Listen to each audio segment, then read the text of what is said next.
Mga kids, sali na sa ating Good News Club on air and online. Makinig sa 1062 DXKI tuwing alas 9:30 ng tanghali, Sabado, at sabay-sabay nating alamin ang mabuting balita mula sa Biblia. Tara na!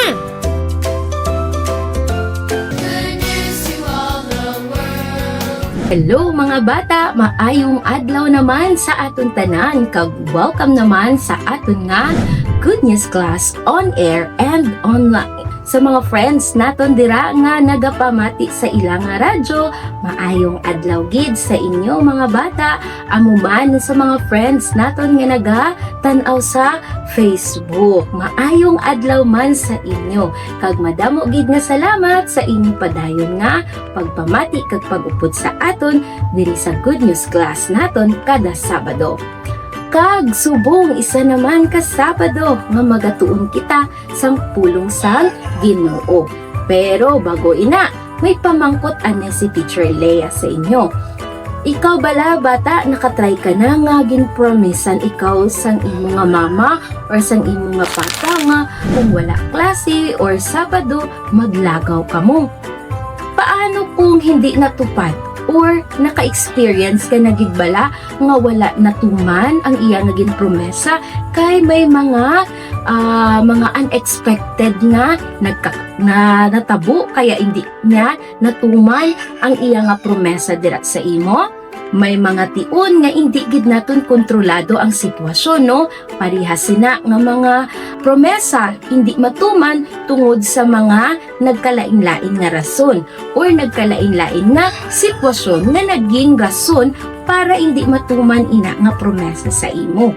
Pero sa aton subong nga word up amo ang God keep His words. Ibig sabihin, siya ang Diyos nga magatuman gid sang iya nga promesa. Kung ano ang ginhambal niya, tumanon niya gid. Kag siya ang Ginoo nga wala gid sang imposible dira sa iya. Siya ang Ginoo nga wala sang pwede makabalabag sa iya, wala sang pwede makapugong para tumanon kung ano ang iyang ginpromesa kay siya amo ang Dios. Subong sa aton nga Bible lesson, pagatun-an naton ina. Excited na bala ikaw? Excited naman sila teacher, gani dali na kamo. Prayer time naman mga kids. Ako gali si Kuya Dave and ara gihapon kita sa prayer pattern na cast. So ara na kita sa letter A, which is adoration. So ang adoration mga kids, dira kita maghambal sang aton nga praise o pagsamba kay God. Ihambal naton kung sino si God personally sa aton or hambal naton kung sino si God based sa word niya. Mga kids, important gid nga isamba naton, i-adore natin si God because siya ay worthy sa tanan nga aton nga mga praises and pag-worship sa iya. Kay siya lang gid ay perfect. Siya lang ang pinaka-powerful na God and He loves you and me. Kaya mag-pray kita, i-remember naton ang mga great qualities ni God. Kaya magduko kita sa aton nga ulo kag ipikit ang mata. Let's pray. Dear God, we praise you dahil ikaw ay good. We praise you, Lord, kay ikaw, Lord God, ay holy. Kag love mo kami tanan, Lord. We praise you sa ginghimo mo, Lord God, on the cross, that you died for our sin, and Lord God, napasaylo ang amon nga mga sala. Lord, thank you kay ikaw gid, Lord, ang nag-provide sa tanan nga amon nga ginakinahanglan. Lord, we worship you kay ikaw gid worthy sa tanan nga amon nga pag-worship and pag-praise sa imong subong. Lord Jesus, salamat sa imong nga peace kag joy ang ginhatag sa amon subong. And Lord God, we praise you for all the good things that you have done and for this day and for creating me. Salamat, Lord God. In Jesus' name, Amen.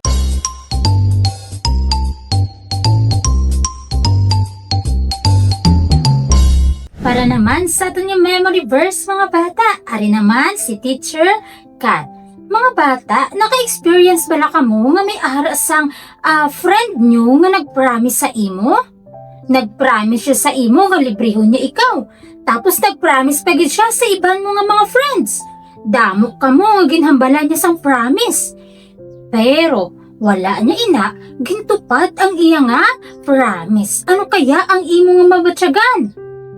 Oo no, siguro masad ikaw kay wala gintupad sang imo nga friend ang iya nga promise dira sa imo kag sa iban mo pagid nga mga friends.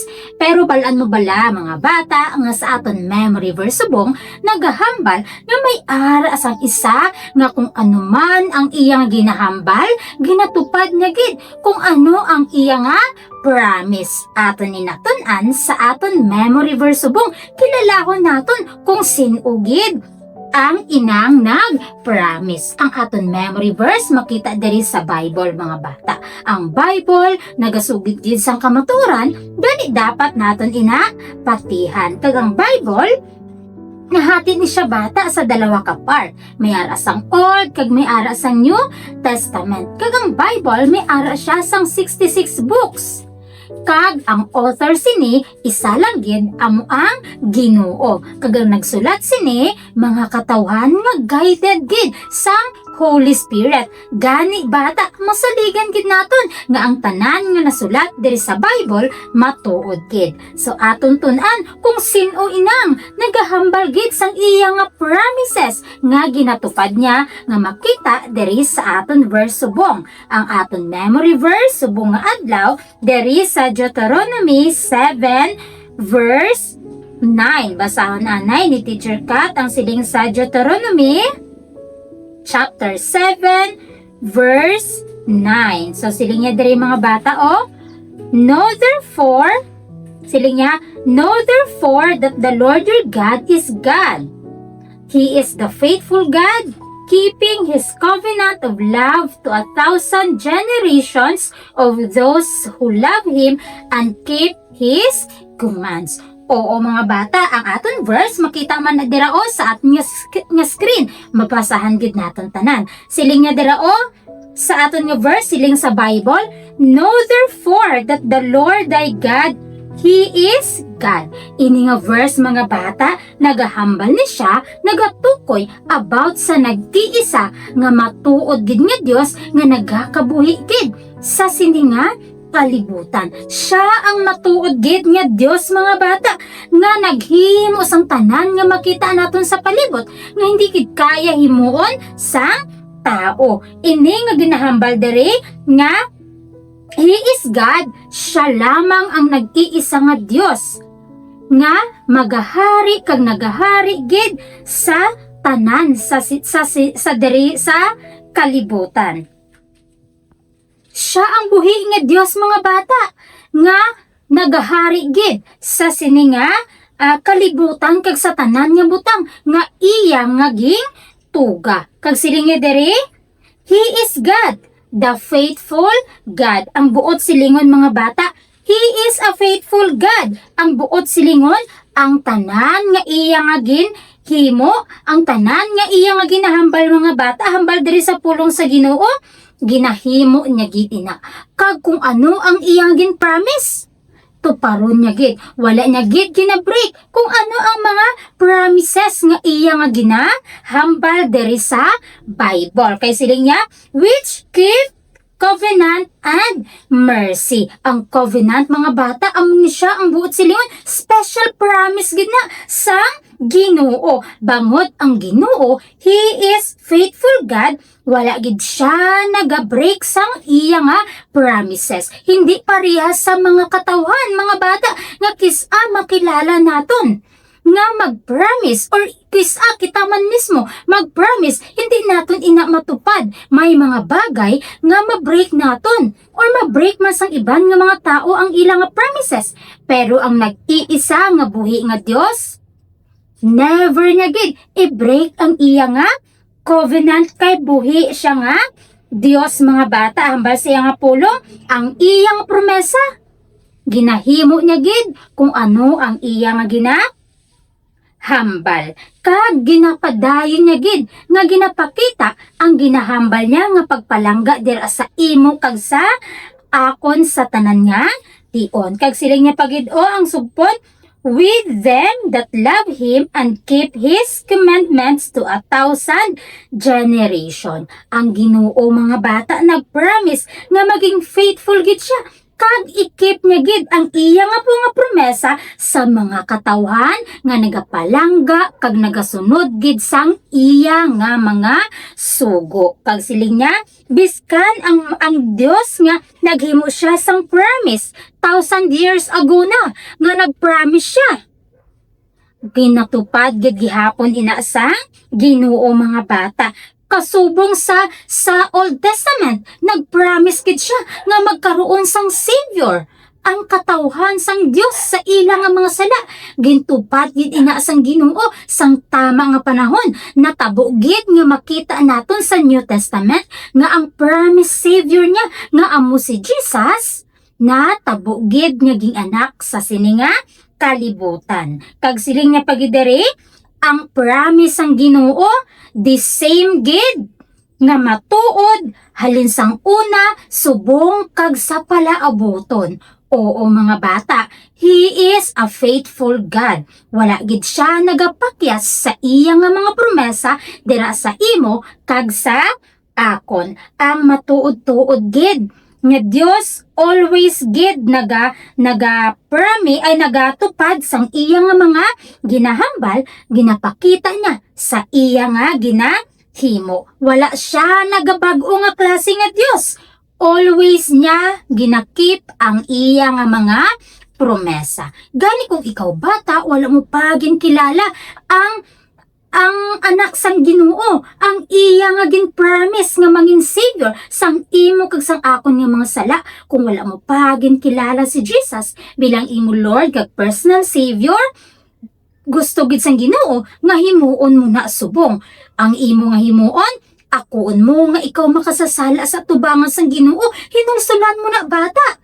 Patihan mo ang ginhimo ni Jesus sa cross, nga siya ang gin-promise ang Ginoo sa imo, nga mangin Savior sang imo nga mga sala. Magpanawag ka sa Ginoo nga nagakilala nga hindi mo gid kaya luwason ang imo nga mga sala dira sa iya nga atubangan. Patihan mo nga ang Dios always gid nagakip sang iya nga promesa dira sa imo. Kay siling gani sa aton nga word up, God keeps His word. Pero kung ikaw naman bata, dugay na nga nag-believe kay Jesus bilang imo Lord kag personal Savior, dugay na nga nagpangayo sang patawad sang imo nga mga sala dira sa iya, dumdumon mo pirmi nga ining promesa sang Ginoo para gid ni sa imo. Gusto sang Ginoo biskan diin ikaw malakat, dumdumon mo ang iya nga mga ginahambal sa iya nga pulong. Nga siya ang Dios nga matuod gid nga buhi nga Dios, siya ang Dios nga nagakip gid sa iya nga promesa, siya ang Dios nga indi gid magbag-o.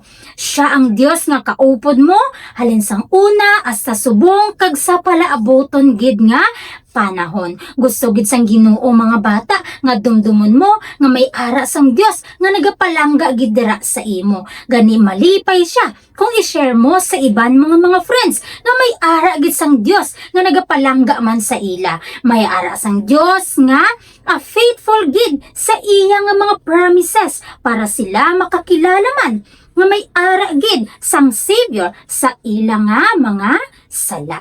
Gani mga bata, malipay gid ang Ginoo kung ma-memorize naton ang iya nga pulong para diin ka malakat, madumduman mo pirmi nga ang Ginoo faithful gid sa tanan nga tion para sa iya nga mga kaanakan. I-memorize naton ang aton verse this time mga bata. Basahon naton ang Deuteronomy 7:9. Basahon naton ang bilog nga text kag sa Deuteronomy 7:9 man kita mag-end. Sige, Deuteronomy, ready, go. Deuteronomy 7:9. Know therefore that the Lord thy God, He is God, the faithful God which keep covenant and mercy with them that love Him and keep His commandments to 1,000 generations. Deuteronomy 7:9. Ayan, kung ang kamot ni Teacher Kat sa taas, ibig sabihin kusugon ang pagbasa. Kung diri lang, tama-tama lang. Kung ibaba naman ni Teacher Kat, lang sa boses. Ayan, hutik lang, wala sang boses. Sige, Deuteronomy 7:9, go. Deuteronomy 7:9. Know therefore that the Lord thy God, He is God, the faithful God which keep covenant and mercy with them that love Him and keep His commandments to 1,000 generations. Deuteronomy 7. Ayan, isa pa. Deuteronomy, ready, go. Deuteronomy 7. Know therefore that the Lord thy God, He is God, the faithful God, which keep covenant and mercy with them that love Him and keep His commandments to 1,000 generations. Deuteronomy 7:9. Ayan, one more. Deuteronomy, go. Now therefore that the Lord thy God, He is God, the faithful God, which keep covenant and mercy with them and keep His commandments to 1,000 generations. Deuteronomy 7:9. Ayan mga bata, this time ikaw naman ang mag-memorize ang aton nga memory verse. Pwede mo gid kaayo nga i-video ang imo nga sarili kay i-send sa aton nga Facebook page sa CEF Coronadal.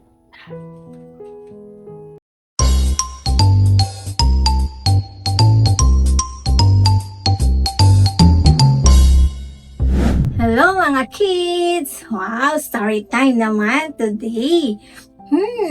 Mga bata, diin kaya naga-store si God? Balaan nyo ba kung diin siya naga-stay? Hambal sa Bible, naga-stay siya sa heaven.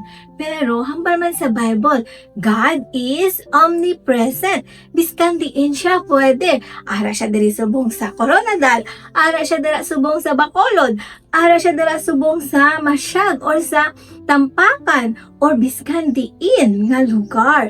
Pwede siya kay God is omnipresent. Oo mga kids, kagbalaan mo mga bata, asang una, nag-promise si God kay King David nga magpatindog sang temple. Kung sa diin dito gid magstay si God. Kadtong si King David, ang king sa Israel, siya ang pinakasikat sa tunga king sa tunga time. And nag-promise si God nga magpatindog sa temple. Kung sa diin mag-worship ang mga taga-Israel. Kagbalaan mo mga kids, si King David hindi siya ang nagpatindog sa temple, kundi ang iya nga anak nga si King Solomon. Siya ang king nga pinaka mayaman sa tungatan. Kag siya ang nag-build sang mga sang temple kung diin maghatag sang sacrifice kag magsimba ang mga taga-Israelites. Hala, for how many years siguro ang pagpatindog ni King Solomon no nga sang temple no? Kagbalaan mo, grabe ka special ang temple. Kay ang parts sang temple damo gid sang gold.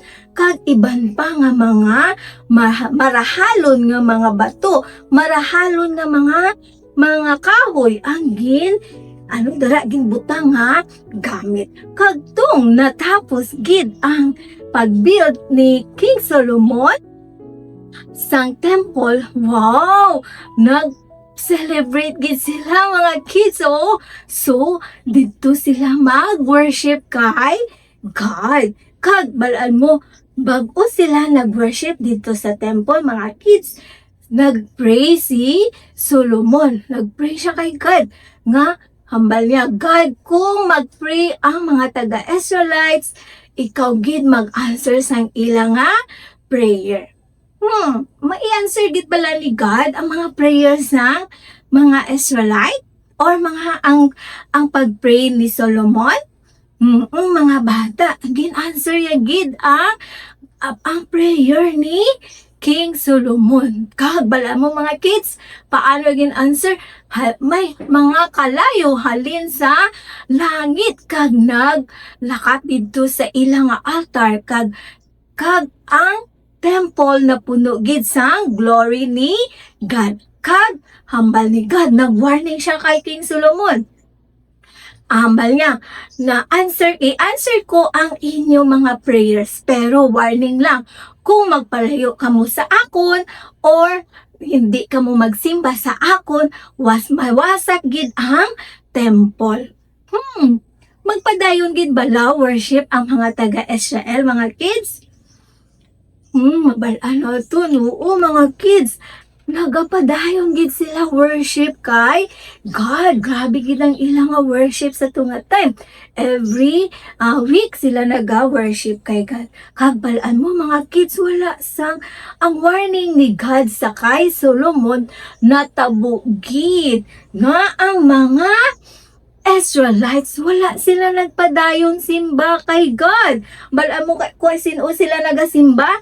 Sa mga false nga God. Hindi tuod nga God. Sa mga ribulto, sa mga gold, o sa mga ginahimo nila nga mga butang. Kag amo lang ilang nga ginasimba. So, ano kaya ang feeling ni God, mga kids? Tama. Nasad gid si God. Kay wala gid siya nalipay nga magsimba ang mga taga-Israel sa iban nga God. So, may ara gid consequence ang ilang nga pag-disobey kay God. Ano ganitong consequence? Maguba gid ang ilang nga temple. Oo mga kids, sa imo man kag sa akon may ara man kita consequences or punishment, di ba? Kay kung makasala kita, may ara gid sang punishment. Ano ba ang punishment ni God sa aton? Hambal sa Romans 3:23, hambal niya, for the wages of sin is death. Ibig sabihin mga bata, ang bayad sang aton nga sala ay kamatayon. Hindi ang aton nga physical mapatay, kundi ang aton nga spirit mapatay gid siya. Kay hindi kita makapalapit kay God. Hindi kita makasimba sa iya, hindi kita makapray. Kag may forever nga mapawalayo kay God. Kay si God is perfect. Kaya ang aton sala hindi gid makapalipay kay God. For example, ginaisip mo, hindi bala ako mag-eskwela sa buwas, malong ko lang si mama nga may klase pero hindi lang ako mag-eskwela. Tama ba yun? Nang mag-gaisip ka nga hindi mag-eskwela pero may klase gali. And then nag-cutting classes or wala ka gid nag-eskwela, pero nangayo ka sang baon. Kag namangkot si mama mo nga, kumusta ang klase mo ga? Hambal mo, okay lang ma. Nagtinigal ka, pero wala ka nag-eskwela. So, kita makahimo gid sang sala. Nga makahimo kita sang sala, kay kita gibata nga makasasala. Kag ang aton nga sala, may ara gid sang punishment or consequences. The same din sa mga taga-Israel. May consequence ang ilang nga paghimo sang sala. Kay wala gid sila nagpadayon simba kay God. Ano kaya ang consequence, mga kids? Mga kids, tama. Ginwarningan na sila sa tong mga prophet. Ginpadalagid sila nang gapadalagid ang Ginoo sa ila sa prophet para mag-warning. Kag ang warning sa to, natabo gid kay wala gid sila nag-obey kay God nga i-worship si God. Sino ang ilagin worship? Ang iban nga mga Diyos-Diyosan. Kaya ano ang punishment nila? Gikonquer sila sang taga-Babylon. Ang Babylon sang unas mga bata, subong Iraq, ang bansa nga Iraq. So, ang Babylon naglakat sa alagwar sa ila, kag napildigid ang mga taga-Israel. Kag nano natabo sa ilang nga templo, nawasak gid. Kag balaan mo, wala lang nawasak ang ilang nga mga temple, kundi tanan nga mga taga-Israel gindakop kag gindala dito sa Babylon. So, gabi no, ang warning ni God, gakatabo gid kay amo na ang ginhimo sa mga Israel, nag-disobey gid sila. So, biska nag-disobey ang mga taga-Israel kay God, love gihapon sila ni God kay nag-send siya sang message sa isa ka prophet nga si Jeremiah nga mag-rebuild liwat sang temple for how many years after. So, matabo kaya ng promise ni God? Mabalaan naton karon. So, ang mga taga-Israel, mga kids, love gihapon ni God. So, same man sa imo, mga bata, biskan makahimo ka sang sala, love ka gihapon ni God. Kay siya ang naghimo sa imo. Special nga ikaw nga ginhimo. Kag ang love niya sa imo, never mag-stop. Hambal dere sa Jeremiah 31:3b, I have loved you with an everlasting love. Ibig sabihin, love ka gid ni God forever, hindi gid na madula. Biskan makahimo ka sang sala, love ka gihapon. Sad lang si God kung makahimo kita sang sala. Kag ginhatag niya ang mga iba nga gin-create niya. Ang mga puno, mga hayop, ang sun, para i-care kita. So, love gid kita ni God. The same man sa mga taga-Israel, love gihapon sila ni God. Kaya sa tunga time, nagpadala si God sa prophet nga nagpromise nga mag-build gid liwat sa ilang nga temple. Matabo kaya ato mga kids?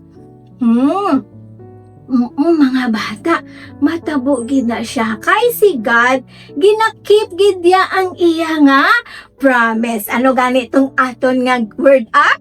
God keeps His promises. Oo, mga bata, ginakip niya gid ang iya nga promise. Ibig sabihin, wala niya gid gina-break, wala niya gid ginalimtan. He is faithful. Sige be, ihambal. God keeps His promises. Ready? Go! God keeps His promises. Oo, mga bata. We can trust God because He can keep His promises. Hambal diri sa Deuteronomy 7:9. Know therefore that the Lord your God is God, the faithful God who keeps covenant and steadfast love with those who love Him and keep His commandments to 1,000 generations. So, biskan pila pa kita ka-generation, the same pa rin ang promise ni God para sa aton tanan. So, may mga hard times lang kita nga ma-experience. Maka-feel ka nga gina-cancel ikaw sang imo nga friend. Or, baba ang imo nga grades. Or, ma-fear ikaw, hadlok ikaw, kay ano na lang kakatabo sa atong nga kalibutan. Hindi ikaw magkabalaka. Mag-trust ikaw kay God. Anong dapat mong himuon? Una, mag-pray ikaw kay God. Mangayo ka help sa iya. Nga mag-trust ka gid sa iya. And then, magbasa sa Bible. Kay ang iya nga word, gid, makahatag gid sa imo sang wisdom kung ano ang dapat himuon. And then ikatatlo, isulat mo ang mga nagligad nga mga gakatabo sa imo nga gin-answer ni God sa imo nga mga prayers. Oo, mga bata, same din sa mga taga-Israel. Ginakip naman ang iyang promises. Kaya, nagapadala siya sa mga messenger or prophet sa ila para maghatag sang encourage or mag-warning kung ano ang matabo sa ila. Kag ano kaya ang natabo, mga kids? For how many years, mga kids? Mabalaan mo tong ara sila sa Babylon.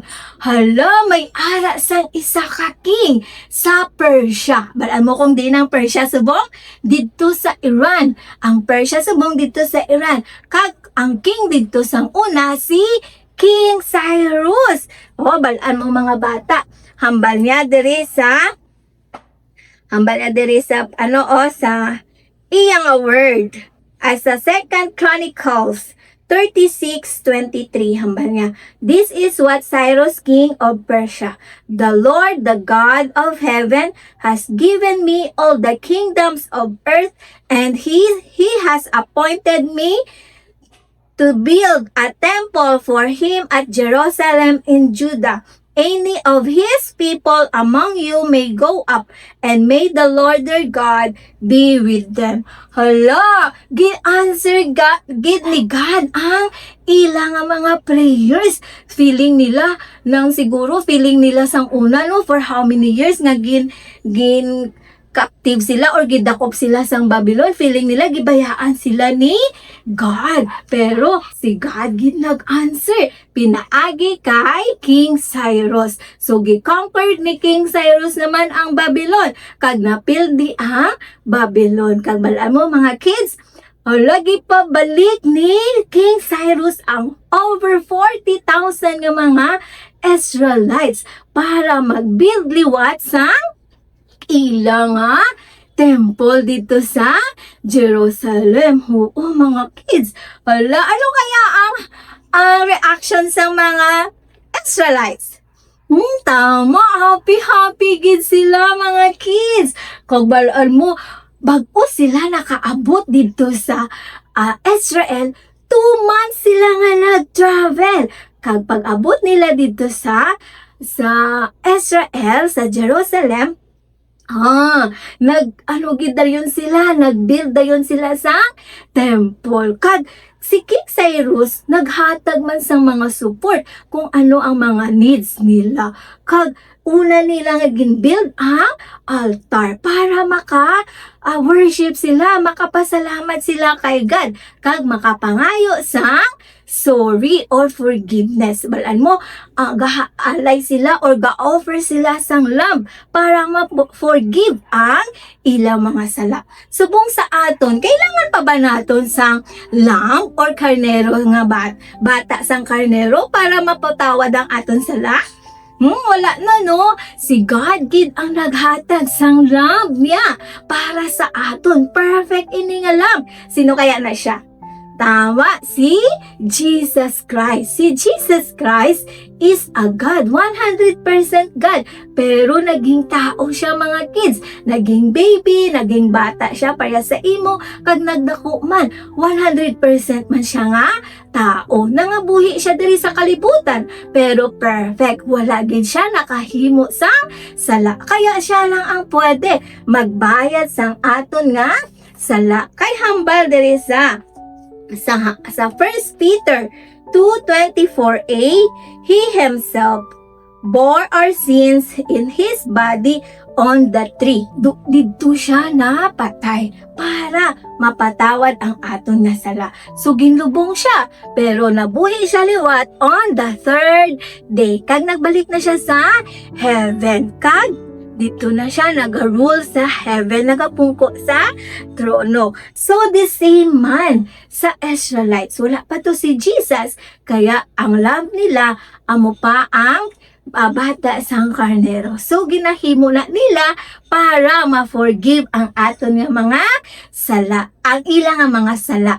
Kag magpasalamat gid kay God, kay si God gid ang naga-answer sang ilang nga prayer. Kag balaan mo mga kids, habang nagabuild sila sang ilang nga temple dito, hala, may mga enemies gid sila. Ginahambalan gid sila sa iban nga mga bansa. Ginambalan sila, hindi mapatindog ka mo, basi mano gyapon na, magubagi hapon na. Tapos ginahambalan pag nila tinikal. Ang iban gina-attack pagid nila. So ano kayang natabo sila? Nagpadayon kaya sila? Wala sila nagpadayon mga bata, kay na-discourage na gid sila. Pero, gihapon ang Ginoo, faithful gihapon. He keeps His promises gihapon. Kag balaan mo kung sino ang ginhapadalay na naman. After sa kay King Cyrus, si King Darius naman. So, si King Darius naman ang gipadala ni God para sa ila, para isupport sila. Kag gipadayon gid ang pag-build sang ila nga temple. Hala, natapos kaya ang ila nga temple mga kids? Tama, for after 20 years sa pag-build nila sang temple, natapos gid man. Kag nag-celebrate gid sila. Kag nag-worship, nag-worship gid sila sa temple ni God. Same din sa tong pag-build ni Solomon. Nag-celebrate gid sila. Nagkanta-kanta sila.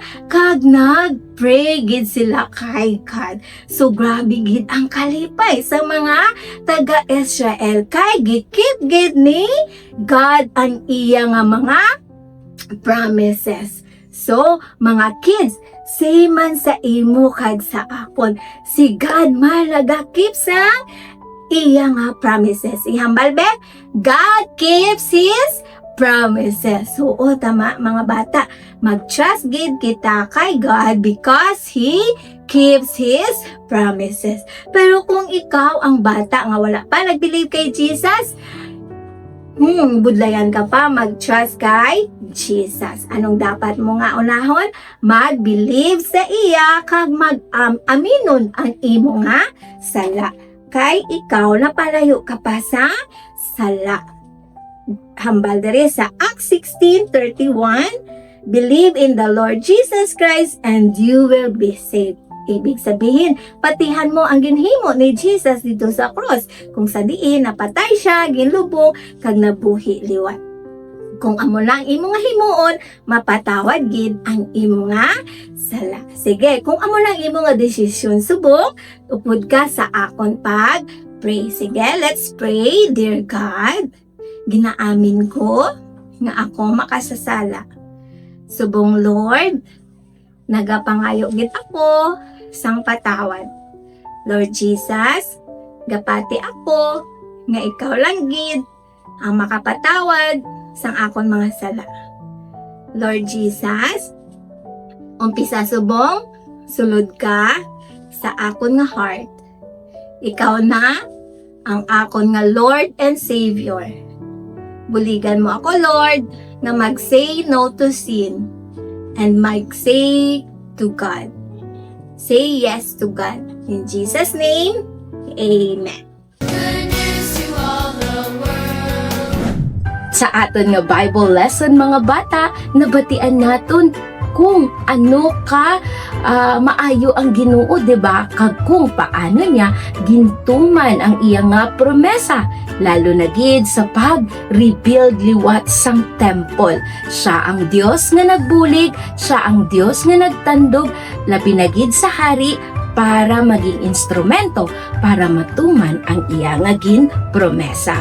Sa aton nga lesson subong magapadumdum gid na sa imo kag sa akon nga sa tanan nga tion, pilion mo gid nga magsalig sa Ginoo kay ang iya nga mga promesa matuod gid kag ginatuman niya gid kag masaligan gid siya nga Ginoo. Paano naton mabalaan ang madamo niya pa nga promesa? Syempre, ang Bible. Hindi naton pagkalimtan nga basahon ang Bible. Aton nga tagaan sang panahon para balanon ang madamo pagid nga promesa sang Ginoo. Ayan mga bata, sa sunod naman nga Sabado, kit-anay kita liwat diri sa aton nga klase sa Good News Class on air and online. Kag sa mga friends naton nga padayon nga nagapamati, madamo gid nga salamat, mga radio station nga partner naton para mapalapnag ang pagpalangga kag maayong balita halin dira sa aton nga Ginoo. Madamo gid nga salamat sa inyo nga padayon nga pakig-partner sa aton. Gani mga bata, padayon kita nga magdumdum sang aton nga lesson. God bless you. Bye-bye. napakinggan ang programang Good News Club on air and online. Kung nagustuhan mo ang programang ito, mag-feedback naman sa amin sa FB page na 1062DXKI FEBC Radio at CEF South Cotabato. Pwede mong i-like at i-share ang episode na ito sa iyong mga friends at mag-message sa amin. Hintayin ka namin!